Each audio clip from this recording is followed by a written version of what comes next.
কোরবানের পশু কিন্তু যে আসরের নামাজ পড়ে নাই, জোহরের নামাজ পড়ে নাই, মাগরিবের নামাজ পড়ে নাই, তার কোরবানির অবস্থা কেমন? এটা তো দুনিয়াতে আমরা বুঝতে পারি আল্লাহ তাআলার জন্য কোরবানি দেয় নাই। কিসের জন্য কোরবানি দিয়েছে? দুইটার জন্য কোরবানি দিয়েছে, হক রাসূল হওয়ার জন্য, না হয় মানুষকে দেখানোর জন্য। আল্লাহ, এজন্য আমাদের দিল পরিষ্কার করতে হবে, যেহেতু আর সময় অল্প, এই জন্য আগ থেকে প্রস্তুতি নিতে হবে, ধীরে ধীরে উপলব্ধি করতে হবে। হ্যাঁ, এই কোরবানি থেকে আমি এখন খুশি দিয়ে কোরবানি দিতেছি, যদি এমন হতো আমার সন্তানের বেলা যে আমার সন্তান দিয়ে আমি কোরবানি দেব, এই জন্য অল্প কিছু টাকা যায় না, অল্প কিছু টাকা যায়, এই টাকাটা আমি যেন হালাল ভাবে কোরবানি দিতে পারি। ঠিক আছে না? ইনশাআল্লাহ। ইনশাআল্লাহ।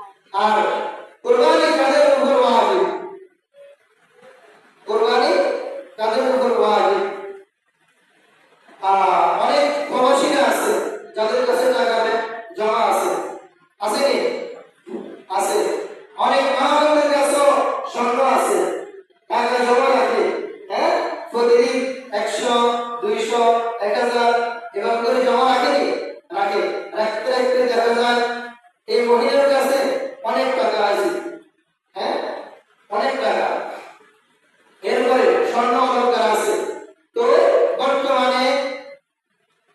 বর্তমানে যার কাছে কোরবানির ঈদের দিন, অর্থাৎ ঈদের ওই 3 দিন, যে ব্যক্তির কাছে বর্তমান মূল্যের টাকাটা হচ্ছে 1,90,899 টাকা, যার কাছে ওই কোরবানির দিন নিজের সংসারের খরচ ব্যতীত, এটা হচ্ছে টাকার বিষয়টা, স্বর্ণের হিসাব ব্যতীত, এটা হচ্ছে টাকার হিসাবটা, নিজের সংসারের খরচ ব্যতীত, নিজের সংসারের ওষুধ আছে নি?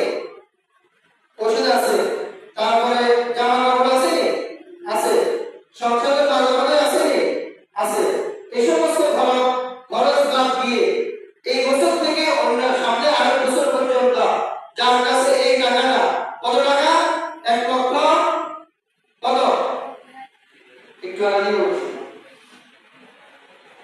জানতে হবে। শুধু আমি যে বলে গেছি